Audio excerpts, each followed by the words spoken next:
कोकणची काशी म्हणून ओळख असणाऱ्या श्री क्षेत्र कुणकेश्वर यात्रेचा जत्रोत्सव जो आहे तो 15 फेब्रुवारीपासून सुरू होतोय आणि जर आपण पाहिलं तर या ठिकाणी यात्रोत्सवाची तयारी जी आहे ती जय्यत तयारी सुरू झालेली आहे. या ठिकाणी सभामंडप आहे, त्याचप्रमाणे येणाऱ्या प्रत्येक भाविकाला सुलभ दर्शन व्हावं यासाठीही दर्शन रांगा ज्या आहेत त्या वेगवेगळ्या पद्धतीने या ठिकाणी तयार करण्याचं काम जे आहे, बॅरिकेटिंग करण्याचं काम जे आहे ते सध्या या ठिकाणी सुरू आहे. आपण जर पाहिलं तर या ठिकाणी मंदिरात येणाऱ्या प्रत्येक भाविकाला एक स्वयंभूचं दर्शन व्हावं, त्याचप्रमाणे येथील कोकणाचा निसर्गरम्य असा अद्भुत नजारा जो आहे, म्हणजेच समुद्र किनाऱ्याच्या अगदी काठी वसलेलं हे श्री क्षेत्र कुणकेश्वरचं मंदिर आहे आणि या ठिकाणी अतिशय जागृत देवस्थान म्हणून या मंदिराची ओळख आहे. आणि या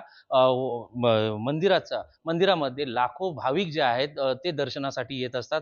कुणकेश्वराच्या दर्शन घेण्यासाठी, नवस फेडण्यासाठी जे आहेत ते भाविक येत असतात. आणि आपण जर पाहिलं तर आत्ता आपण आहोत या मंदिरामध्ये आणि या मंदिराची एक बैठक जी होती ती देखील संपन्न झाली आणि त्यानंतर या बैठकीचं नियोजन कशा पद्धतीत असेल, त्या यात्रोत्सवाचं नियोजन कसं असेल हे जाणून घेऊया. या मंदिराचे अध्यक्ष आपल्या सोबत आहेत. मला सांगा कशा पद्धतीचं नियोजन असेल, किती भाविक येतील असा एक अंदाज आहे? नमस्कार. सर्वप्रथम तुमचं मनःपूर्वक हार्दिक स्वागत. किती भाविक, जवळजवळ सगळ्याचा विचार करता 15 ते 20 लाख या संख्येने भाविक या ठिकाणी येणार आहेत आणि या सर्वांची काळजी म्हणून या ठिकाणी आम्ही ग्रामस्थ म्हणा, इथले देवस्थान ट्रस्ट म्हणा, ग्रामपंचायत म्हणा, त्याच्यानंतर जिल्ह्याचं प्रशासन, पालकमंत्री, सगळ्या खात्याचे खाते प्रमुख असं नियोजनाची बैठक ओरोसला पार पडली आणि त्या बैठकीमध्ये पालकमंत्री सगळ्या गोष्टी स्वतःहून प्रत्येक गोष्टीवर लक्ष टाकून त्या ठिकाणी हाताळलेल्या आहेत. आणि त्यामुळे आरोग्य असेल, रस्ते, पाणी, वीज, इथलं राहण्याची भक्तनिवास असेल, स्वच्छतागृह असेल, चेंजिंग रूम असतील, म्हणजे ज्या ज्या दैनंदिन ज्या गरजा आहेत त्या सगळ्या पार पाडण्यासाठी शिस्तबद्ध या ठिकाणी सगळं नियोजन झालेलं आहे.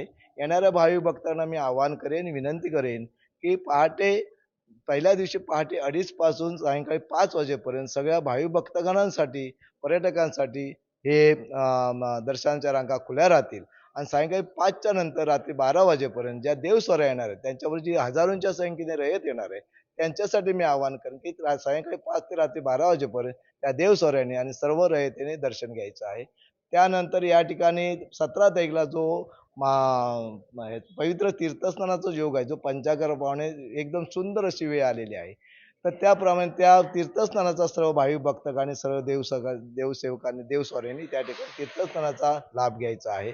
आणखीन जे काय आता या ठिकाणी सजावट झालेली आहे, जे काय सर्वगुण संपन्न, यावेळेला रोषणाई सुद्धा आपण यावेळी डबल केलेली आहे. ज्या ज्या गोष्टी आहेत त्या दर्शन रांगामध्ये डबल व्यवस्था केलेली आहे. प्रत्येक गोष्टी वाढवलेल्या आहेत आणि काही नवनवीन गोष्टी या ठिकाणी येणाऱ्या भाविक भक्तांचे पारणे फिटण्यासाठी, डोळ्याचा एक आनंद, एक ऊर्जा निर्माण करण्यासाठी आजच्या आमच्या ट्रस्टने, ग्रामपंचायत, आपल्या आणखी ग्रामस्थांनी जे काही नवनवीन ज्या काही गोष्टी या ठिकाणी केलेल्या आहेत त्याचाही आपण सर्वांनी आस्वाद घ्यावा, लाभ घ्यावा. आणखीन यासाठी आमचे ग्रामस्थ सर्व बाजूने सज्ज आहेत, सर्व यंत्रणा सज्ज आहेत. मग यंत्रणा जिल्ह्याची असू दे, पालक, सगळ्या यंत्रणा सज्ज आहेत. यासाठी आपण सर्वांनी या महामहोत्सवाला, आमच्या महामहोत्सवाला यावं महास्थानाच्या, त्यासाठी सर्वांना मी विनंती करतो.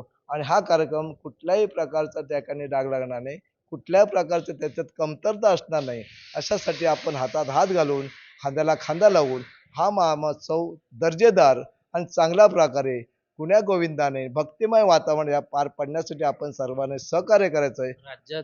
राज्य मंत्रिमंडळातील काही महत्वाचे नेते मंडळी किंवा मुख्यमंत्री, उपमुख्यमंत्री येण्याची काही शक्यता आहे का? त्यासाठी स्वतः आमचे पालकमंत्री अगदी तयारीला लागलेले आहेत आणि त्यासाठी त्यांच्या प्रयत्नानुसार पालक आपले हे मुख्यमंत्री, उपमुख्यमंत्री आणि त्या वरच्या लेवलची जी काय सन्मान्य व्यक्ती आहेत ते सगळ्यांना आणण्यासाठी आमचे पालकमंत्री अगदी कळकळीने, तळमळीने कामाला लागलेले आहेत. आणि एकंदरीत बघता त्यांचे जे प्रयत्न आहेत ते एकंदरीत बघता प्रत्येक गोष्टीवर त्यांचा बारीक लक्ष आहे. येणाऱ्या भाईवर चांगल्या प्रकारे हे मिळेल अशा प्रकारे त्यांचं सगळं आहे. आणि त्यांचे प्रयत्न बघता नक्कीच यावेळेला मुख्यमंत्री, उपमुख्यमंत्री आणि वरच्या लेवलचे सगळे सन्मान्य व्यक्ती येतील आणि आमच्या या कार्यक्रमात सर्वगुण संपन्न त्याचा एक वाढेल कसं, या दृष्टीकोन त्या ठिकाणी त्यांचे प्रयत्न आहेत आणि ते सगळं मार्गस्थ होईल असं आम्हाला तर निश्चितच जर पाहिलं तर राज्याचे मंत्रिमंडळातील काही नेते मंडळी हे या ठिकाणी यात्रोत्सवाच्या दरम्यान येतील आणि त्यासाठी प्रशासन जे आहे ते सज्ज झालेलं आहे. कोकणची काशी म्हणून ओळख असणाऱ्या श्री क्षेत्र कुणकेश्वर मंदिरात हा या वर्षीचा महाशिवरात्रीचा यात्रोत्सव संपन्न होणार आहे. त्यामुळे प्रशासन आणि या ठिकाणचं स्थानिक मंडळ हे जे सज्ज झालेलं पाहायला मिळत आहे. व्हिडिओ जर्नलिस्ट अनिकेतसह विशाल रोडेकर, LS मराठी, सिंधुदुर्ग.